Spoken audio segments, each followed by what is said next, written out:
Assalamualaikum warahmatullahi wabarakatuh. Ini adalah pertemuan ke-14 mata kuliah Geometri Analitik bersama saya Fitri Hazana Kumala. Pada pertemuan kali ini kita akan membahas materi tentang bola, di mana secara spesifik yang akan kita bahas adalah tentang persamaan bola dan persamaan bidang singgung bola. Pertama, kita akan mulai pembahasan dari persamaan bola. Kita lihat di sini, bola adalah himpunan dari titik-titik yang mempunyai jarak yang sama dari titik tetap. Titik tetap tersebut disebut sebagai jari-jari bola. Terlihat pada gambar di sini jari-jari bola dilambangkan dengan R, dan titik tetap ini disebut sebagai pusat bola. Yang dalam gambar ini kebetulan titik pusatnya adalah P, yang koordinatnya adalah A, B, C. Yang pertama, kita akan bahas terlebih dahulu tentang persamaan bola, di mana persamaan bola tersebut pusatnya adalah di titik P, yang koordinatnya adalah A, B, C, dan jari-jarinya adalah R. Kita lihat di sini persamaan bola yang berpusat di titik P, yang koordinatnya adalah A, B, C, dan jari-jarinya adalah R, adalah X min A kuadrat ditambah dengan Y min B kuadrat ditambah dengan Z min C kuadrat sama dengan R kuadrat. Kita lihat pembuktiannya, kita ambil sebarang titik pada bola. Di sini saya ambil titik A yang koordinatnya adalah X0, Y0 dan Z0.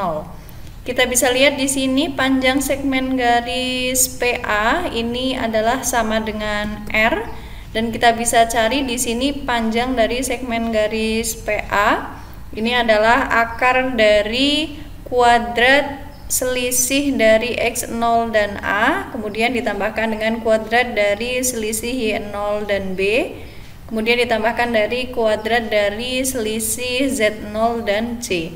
Ini sama dengan R. Untuk menghilangkan akar, maka di sini kedua ruas akan kita kuadratkan. Yang ruas kiri ini kuadratkan, berarti tanda akarnya hilang, sisanya adalah kuadrat dari X0 min A ditambah dengan kuadrat dari Y0 min B ditambah dengan kuadrat dari Z0 min C, sama dengan yang ruas kanan ini kita kuadratkan juga, R dikuadratkan, berarti kita tulis R kuadrat. Selanjutnya di sini karena titik A yang koordinatnya adalah X0, Y0, Z0 tersebut terletak sebarang pada bola, maka otomatis di sini akan kita peroleh persamaan bola yang pusatnya di titik P yang koordinatnya adalah A, B, C dan jari-jarinya adalah R. Ini tinggal kita gantikan saja ya, X0-nya kita perumum menjadi X, kemudian Y0 menjadi Y, dan Z0 ini menjadi Z, sehingga persamaannya adalah kuadrat dari X min A ditambah dari kuadrat dari Y min B ditambah dengan kuadrat dari Z min C, ini sama dengan R kuadrat. Ini terbukti ya. Selanjutnya di sini akan kita bahas tentang persamaan bola yang pusatnya adalah di titik P yang koordinatnya adalah di titik asal yaitu 0,0,0 dan jari-jarinya adalah R. Persamaan bola yang pusatnya adalah di titik asal yaitu titik P yang koordinatnya adalah 0,0,0 dan jari-jarinya adalah R. Ini adalah X kuadrat plus Y kuadrat plus Z kuadrat sama dengan R kuadrat. Kita lihat pembuktiannya, telah kita buktikan ya sebelumnya bahwa persamaan bola yang pusatnya adalah di titik P yang koordinatnya adalah A, B, C dan jari-jarinya adalah R, ini adalah X min A kuadrat plus Y min B kuadrat plus Z min C kuadrat sama dengan R kuadrat.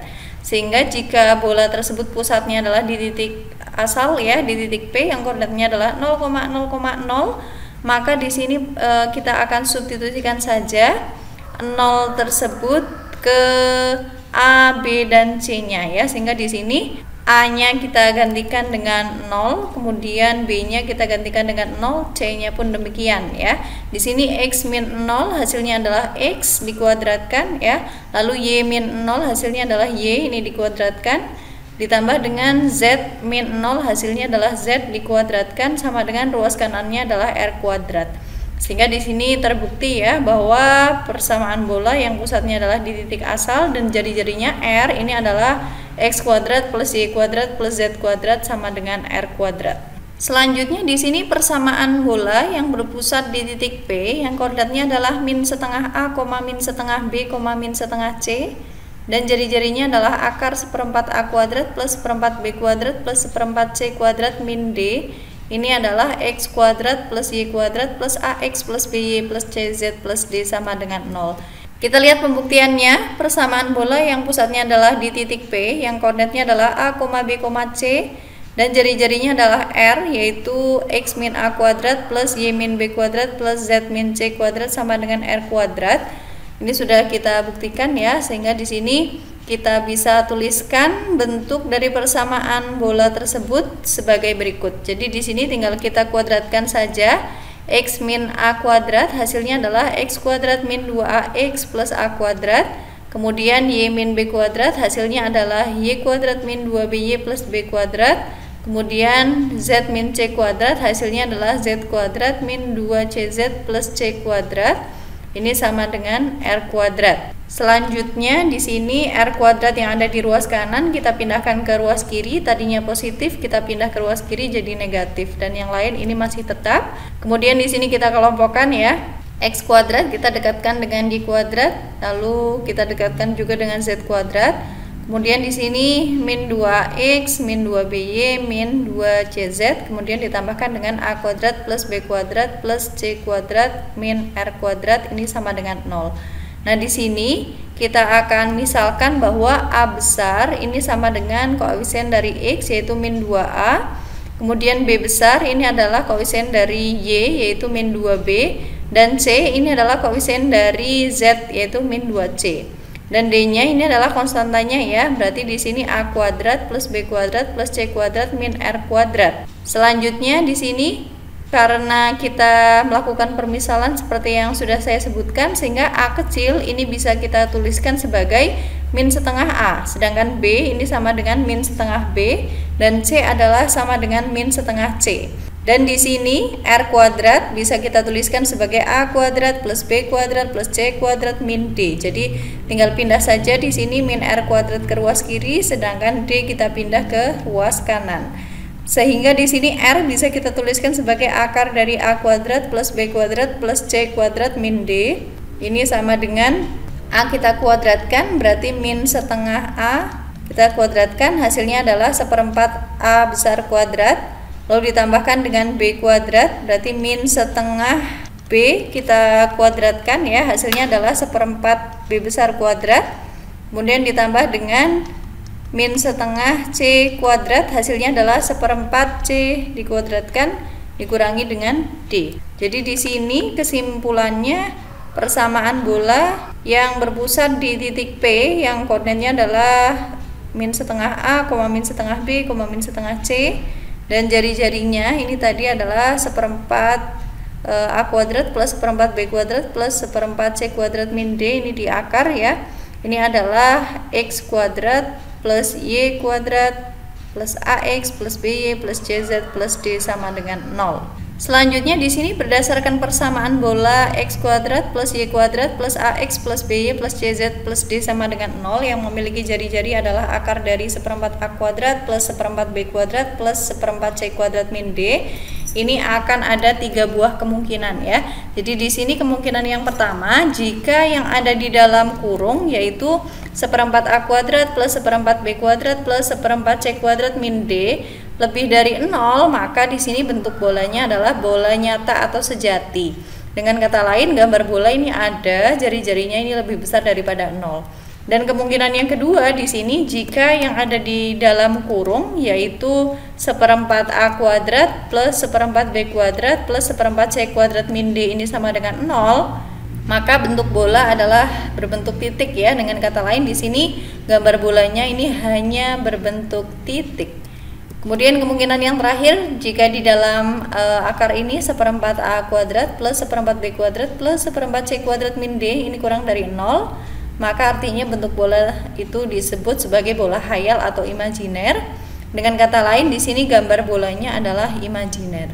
Selanjutnya berdasarkan persamaan bola x kuadrat plus y kuadrat plus ax plus by plus cz plus d sama dengan 0 yang dari pusatnya adalah di titik P yang koordinatnya adalah min setengah a, min setengah b, min setengah c, maka di sini akan ada 4 buah kemungkinan ya. Jadi yang pertama, jika nilai a-nya yaitu koefisien dari x-nya ini sama dengan 0, maka pusat bola ini terletak pada bidang x sama dengan 0. Yang kedua, jika koefisien dari Y yaitu B ini sama dengan 0, maka pusat bolanya adalah di bidang Y sama dengan 0. Kemudian yang ketiga di sini, jika C yaitu koefisien dari Z ini sama dengan 0, maka pusat bola ini pada bidang Z sama dengan 0. Dan yang terakhir di sini, jika konstantanya yaitu D sama dengan 0, maka lingkaran ini melalui titik O yang koordinatnya adalah 0,0,0. Kita lihat contohnya. Tentukan persamaan bola yang melalui 4 titik, yaitu titik P, Q, R, dan S, di mana masing-masing koordinatnya berturut-turut adalah 1,3,2, kemudian 3,2,5, 0,1,0, dan 0,0,0. Kita lihat penyelesaiannya. Di sini misalkan persamaan bola yang akan kita cari ini adalah x kuadrat plus y kuadrat plus z kuadrat plus ax plus by plus cz plus d sama dengan 0. Ini kita tulis sebagai persamaan pertama. Nah, karena di sini keempat titik tersebut ini terletak pada bola, berarti otomatis ketika kita substitusikan itu pasti akan bernilai benar ya, memenuhi persamaan satu yang akan kita cari tersebut. Nah, di sini kita akan substitusikan terlebih dahulu koordinat dari titik P. Di sini 1 adalah x-nya, kemudian 3 ini adalah y-nya, dan 2 ini adalah z-nya. Kita substitusi ke persamaan bola yang akan kita cari, sehingga kita peroleh di sini x kuadrat yaitu 1 kuadrat ditambah dengan y kuadrat yaitu 3 kuadrat ditambah dengan z kuadrat yaitu 2 kuadrat ditambah dengan a kali x yaitu a kali 1 ditambah dengan b kali y yaitu b kali 3 ditambah dengan c kali z yaitu c kali 2 lalu ditambah dengan d ini sama dengan 0, sehingga kita tulis di sini 1 kuadrat itu 1, 3 kuadrat itu 9, 2 kuadrat itu 4, kemudian a kali 1 itu a, b kali 3 itu 3b, kemudian c kali 2 itu 2c ya, kemudian ditambah d ini sama dengan 0, sehingga di sini 1 tambah 9 tambah 4 hasilnya adalah 14, ditambah dengan a, ditambah dengan 3b, ditambah dengan 2c, ditambah d ini sama dengan 0. Ketika kita pindahkan 14 ke ruas kanan, kita tuliskan a plus 3b plus 2c plus d ini sama dengan negatif 14. Ini adalah ketika P-nya ya kita substitusikan ke persamaan bola yang kita cari. Kemudian kita lanjutkan ya, ketika kita substitusikan koordinat dari titik yang kedua yaitu titik Q ke persamaan bola yang dicari, maka nantinya akan memenuhi persamaan satu ini ya. Kita tuliskan, kita substitusikan 3 kuadrat ditambah dengan y-nya yaitu 2 ya, berarti 2 kuadrat ditambah dengan min 5 kuadrat ditambah dengan a kali 3 ditambah dengan b kali 2 ditambah dengan c kali min 5 ditambah dengan d ini sama dengan 0. Kita sederhanakan di sini. 3 kuadrat itu 9, 2 kuadrat itu 4, min 5 kuadrat itu 25, tambah a kali 3 yaitu 3a, ditambah b kali 2 yaitu 2b, ditambah c kali min 5 berarti min 5c, lalu ditambah d sama dengan 0. Sebelumnya kita sederhanakan dulu, 9 tambah 4 tambah 25 berarti 13 tambah 25 ya 38 plus 3a plus 2b min 5c plus d sama dengan 0. Kita pindah ya 38 nya ke kanan, berarti kita dapatkan 3a plus 2b min 5c plus d sama dengan min 38. Untuk titik yang ketiga dan keempat ini sama ya caranya seperti yang sebelumnya saya contohkan. Di sini kita dapatkan persamaan yang ketiga adalah b plus d sama dengan min 1 ketika kita substitusikan koordinat dari R ke persamaan bola. Kemudian yang terakhir di sini kita dapatkan d-nya sama dengan 0 ketika kita substitusikan koordinat dari titik S ke persamaan bola yang kita cari. Nah, kita perhatikan di sini ada 4 buah persamaan yang kita dapatkan. Sehingga di sini kita bisa menyelesaikan sistem persamaan linear tersebut ya, yang terdiri dari 4 buah persamaan, yaitu persamaan 1, 2, 3, dan 4, dan 4 buah variabel yaitu A, B, C, dan D dengan operasi baris elementer atau kita singkat sebagai OB sebagai berikut. Jadi di sini kita tuliskan masing-masing koefisien dari variabel yang kita ketahui ya. Berarti di sini pada persamaan pertama kita tuliskan pada baris pertama, lalu yang ada di persamaan kedua kita tuliskan di baris kedua, yang ada di persamaan ketiga kita tuliskan di baris ketiga, dan terakhir yang ada di persamaan keempat ini ada di baris yang keempat. Kita tuliskan ya, koefisien dari A itu 1, koefisien dari B itu 3, koefisien dari C pada baris pertama ya, ini adalah 2, lalu koefisien dari D ini adalah 1, ini adalah sama dengan min 14 ya. Kita tulis yang ada di ruas kanan ya, di kolom yang paling kanan. Kemudian untuk baris yang kedua di sini 3, 2, min 5, dan 1 ya. Di sini yang ruas kanannya adalah min 38. Di baris yang ketiga di sini A-nya ini 0 ya, tidak ada, maka di sini kita tulis 0, B-nya adalah 1, kemudian C-nya tidak ada, berarti 0, D-nya adalah 1, kemudian yang di ruas kanan adalah negatif 1. Dan di baris yang terakhir di sini A, B, C ini masing-masing 0 ya, yang ada hanya D yaitu 1, yang di ruas kanan adalah 0.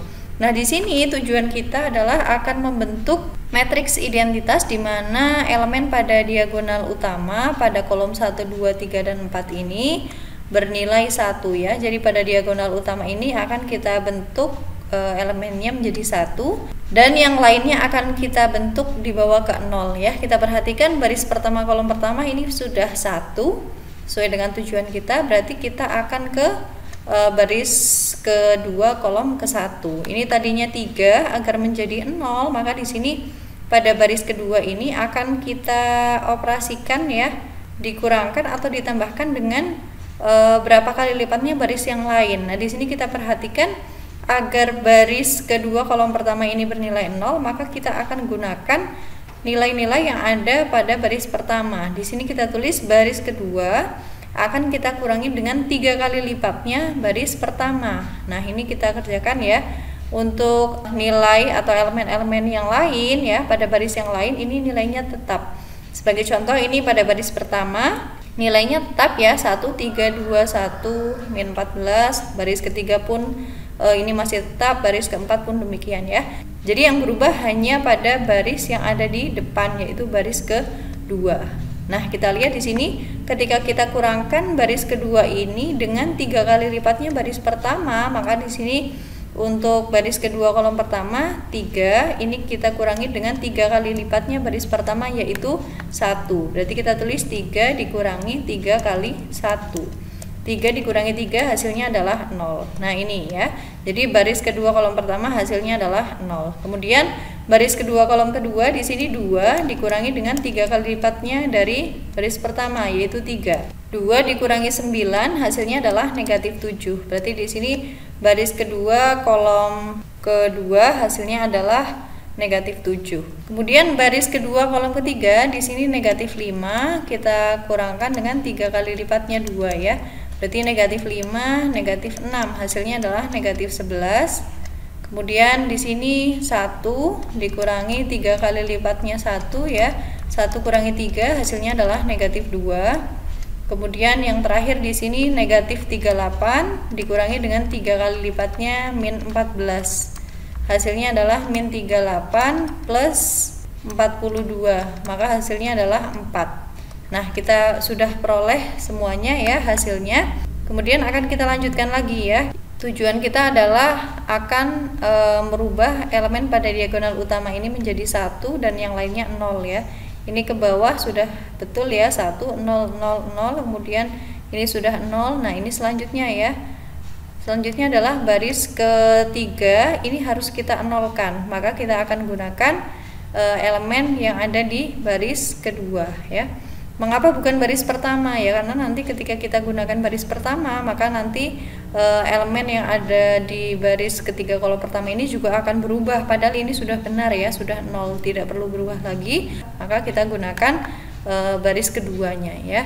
Jadi di sini baris ketiga kita tambahkan dengan 1/7 dikali B2. Yang lainnya ini masih tetap. Jadi di sini baris pertama, kedua, dan keempat ini masih tetap ya. Yang berubah hanya ada di baris ketiga. Nah, kita perhatikan di sini baris ketiganya 0 ya. Ditambahkan dengan 1/4 kali 0 ya. Maka hasilnya adalah 0. Kita tulis di sini ya, baris ketiganya adalah 0. Kemudian yang kedua di sini baris ketiganya adalah 1 ditambah dengan 1/4 kali negatif 7. Berarti 1 dikurangi 1, hasilnya adalah 0 ya. Maka di sini kita tulis baris ketiga kolom keduanya adalah 0.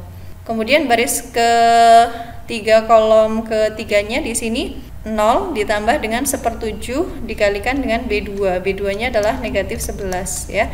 0 ditambah 1/7 kali negatif 11 hasilnya adalah negatif 11/7. Maka di sini kita tulis negatif 11/7. Selanjutnya di sini untuk baris ketiga kolom keempat yaitu 1 ini kita tambahkan dengan 1/7 kali negatif 2 ya. Berarti di sini 1 dikurangi dengan 2/7. Hasilnya adalah 5/7. Dan terakhir di sini negatif 1 kita tambahkan dengan 1/7 kali 4. Berarti negatif 1 ditambah dengan 4/7. Hasilnya adalah negatif 3/7. Demikian operasi baris elementer akan dilanjutkan ya. Di sini untuk langkah yang selanjutnya, karena tujuan kita adalah akan menjadikan baris kedua kolom kedua ini menjadi 1 ya. Maka di sini kita kalikan baris kedua ini dengan negatif 1/7. Ingat yang berubah hanya baris kedua saja ya. Untuk baris ke-1, ke-3 dan ke-4-nya ini masih tetap.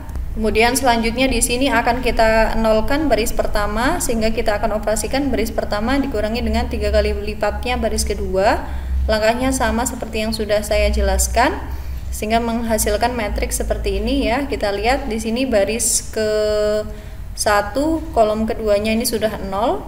Kemudian selanjutnya di sini akan kita nolkan baris pertama kolom ketiga, sehingga di sini akan kita operasikan baris pertama ini kita kurangi dengan 19/11 dari baris ketiga, sehingga hasilnya di sini sudah 0. Kemudian selanjutnya akan kita jadikan baris kedua kolom ketiga ini menjadi 0 ya, maka kita operasikan baris kedua ditambah dengan baris ketiga. Nah ini sudah terlihat ya, ini hasilnya adalah 0. Dan seterusnya kita operasikan ya sampai pada akhirnya akan kita dapatkan 3 kolom pertama dari matriks itu akan menjadi matriks identitas. Ingat ya, matriks identitas adalah matriks yang diagonal utamanya itu bernilai 1, sementara elemen yang lain itu bernilai 0. Jadi silakan nanti rekan-rekan mahasiswa coba ya, sehingga pada akhirnya operasi baris elementer tersebut menghasilkan matriks identitas pada 4 kolom pertamanya. Nah, terlihat di sini pada akhirnya setelah kita operasikan kita peroleh metrik identitasnya ya. Ini sudah bernilai 1 pada diagonal utamanya, sementara yang lain ini sudah bernilai 0, sehingga bisa langsung kita dapatkan di sini A besarnya ini adalah sama dengan ini ya, min 889/77, sementara B-nya adalah negatif 1, C-nya adalah 3/11, dan D-nya adalah sama dengan 0.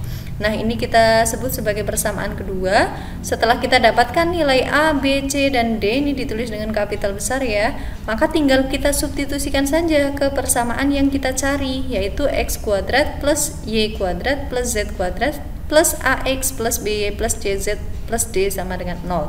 Nah, di sini kita perhatikan bahwa A-nya kita gantikan dengan min 889/77, lalu B-nya kita gantikan dengan negatif 1, C-nya kita gantikan dengan min 3/11, dan D-nya adalah sama dengan 0. Sehingga kita dapatkan di sini persamaannya adalah x kuadrat plus y kuadrat plus z kuadrat min 889/77x min y min 3/11z sama dengan 0. Selanjutnya akan kita bahas tentang persamaan bidang singgung bola. Persamaan bidang singgung bola x kuadrat plus y kuadrat plus z kuadrat plus ax plus b plus cz plus d sama dengan 0 di titik S yang koordinatnya adalah x0, y0, z0 adalah x0 kalikan x ditambah y0 kalikan y ditambah z0 kalikan z ditambah setengah a kalikan x plus x0 ditambah dengan setengah b kali y plus y0 ditambah dengan setengah c dikalikan dengan z plus z0 ditambah d sama dengan 0. Kita lihat pembuktiannya. Di sini bola dengan persamaan x kuadrat plus y kuadrat plus z kuadrat plus ax plus by plus cz plus d sama dengan 0. Ini pusat dari bolanya adalah titik P. yang koordinatnya adalah min setengah A, min setengah B, min setengah C. Nah, di sini misalkan bidang alfa ini adalah bidang singgung bola pada titik S ya. Jadi di sini segmen garis PS ini adalah vektor normal bidang singgung alfa, sehingga kita bisa tuliskan vektor normal bidang singgung alfa tersebut sebagai X0, Y0, Z0 yang kita kurangi dengan koordinat dari titik pusatnya, yaitu min setengah A, min setengah B, min setengah C. Nah, ini tinggal kita kurangkan saja ya. Jadi X0 kita kurangi dengan min setengah A, Y0 dikurangi dengan min setengah B, Z0 dikurangi dengan setengah C. Hasilnya adalah di sini X0 ditambah dengan setengah A, Y0 ditambah setengah B, Z0 ditambah dengan setengah C. Selanjutnya persamaan bidang singgung bola yang melalui titik S yang koordinatnya adalah X0, Y0, Z0. Ini adalah sebagai berikut. Jadi di sini kita kalikan ya, X0 ditambah dengan setengah A itu kita kalikan dengan X min X0, kemudian ditambah Y0 ditambah dengan setengah B kita kalikan dengan Y min Y0, kemudian ditambah dengan Z0 ditambah dengan setengah C, ini kita kalikan dengan Z min Z0. Nah, ini tinggal diuraikan saja, kita kalikan masing-masing sukunya ya, sehingga kita dapatkan persamaan yang kedua ini. Selanjutnya titik S ini terletak pada bola. Nah, otomatis ketika kita substitusikan koordinat titik S tersebut pada persamaan bola, maka nantinya akan bernilai benar ya. Di sini kita dapatkan persamaan yang ketiga. Setelah kita substitusikan ya, X-nya itu dengan X0, Y-nya dengan Y0, dan Z-nya dengan Z0 ya. Persamaan ketiga tersebut adalah X0 kuadrat plus Y0 kuadrat plus Z0 kuadrat plus AX0 plus BY0 plus CZ0 sama dengan negatif D. Selanjutnya tinggal substitusikan saja persamaan yang ketiga ini ke persamaan yang kedua. Di sini tinggal kita substitusikan saja ya. Berarti di sini kita tahu ya, X0 kuadrat plus Y0 kuadrat plus Z0 kuadrat plus AX0 plus B0 plus CZ0 yang ada di persamaan kedua yang kita tulis ulang ini adalah sama dengan negatif D ya. Ini dari persamaan yang ketiga, sehingga pada akhirnya kita peroleh persamaannya adalah X0 kali X plus Y0 kali Y plus Z0 kali Z plus setengah A kali X plus X0 plus setengah B kali Y plus Y0 plus setengah C kali Z plus Z0 plus D. Ini karena negatif, dalam kurung negatif ya, maka jadi positif ya. Ini kita tulis positif D, ini sama dengan 0, dan akhirnya terbukti ya. Sekian perkuliahan geometri analitik pertemuan ke-14. Terima kasih atas perhatiannya. Wassalamualaikum warahmatullahi wabarakatuh.